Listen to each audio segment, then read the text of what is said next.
ఈ కాలనీలో కాకులు ఎక్కువ అనుకుంటా. అయ్యో అల్లం టీ తాగండి. అలవాట్లేదండి. కుదిరితే కప్పు కాఫీ. ఇష్టం లేదండి. పోనీ పావుచేరు పాలు. పడుకుని ముందే తాగుతానండి. నొరగ మజ్జిగ. అంత ఎండలేదు కదండి. కొంచెం కూల్ డ్రింక్. కూలింగ్ లేనట్టుందండి. అయ్యో ఆగండి, ఐస్ క్యూబ్స్ తెస్తాను. అంత అవసరం లేదండి. ఆ ఒత్తు జుత్తు ఒరిజినల్లే కదా. అయ్యో లారీ లాగే వచ్చండి. మా తాత ముత్తాతల నుంచి కరివేపాకు కొబ్బరి నూనె వాడతాం. మా వంశంలో వెంట్రుకలకి విత్తనాలు అవసరం లేదండి. ఓడక ముందే వద్దన్నా మొలిచేస్తాయి. ఖాళీ సమయంలో ఏం చేస్తుంటారండి? ఖాళీగానే ఉంటానండి. అయ్యో అది కాదండి, హాబీస్ ఇలాంటివి. ఓ అవే my hobbies is reading books, watching TV, playing Ashtachamma. Recent గా రెజ్యూమ్ ప్రిపేర్ చేసినట్టు. మరి వంట వార్పు వచ్చండి. వార్పా? మా అమ్మ అన్నం పెడితే వారుస్తాను, టీ పెడితే వడగడతాను, ఒడియాలేస్తే ఆరేస్తారా అండి? ఎండలో అండి.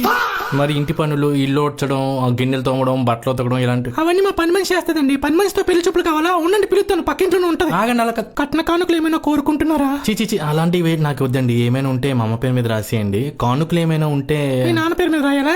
నా పేరు మీద రాసేయండి. మీ సాఫ్ట్వేర్ లో సోమవారం నుంచి శుక్రవారం వరకు సీట్ లోనే కూర్చుంటారు కదా. బ్యాక్ పెయిన్ కి బాధితులని, స్ట్రెస్ కి స్నేహితులని, బానిసత్వానికి బ్రాండ్ అంబాసిడర్లని అంటుంటారు. ఏంటి రిజెక్ట్ చేసేయండి, కానీ ఇలా రివ్యూలు ఇవ్వకండి. అంటే అందరిలో మీరు కూడా తొడ మీద ల్యాప్టాప్లు పెట్టుకుని. నేను తలగాడ పెట్టుకుంటాలేండి. నాలో మీకు నచ్చింది మీ గొంతండి. మరి మీకు? మీ సెన్స్ ఆఫ్ హర్రర్. హర్రర్?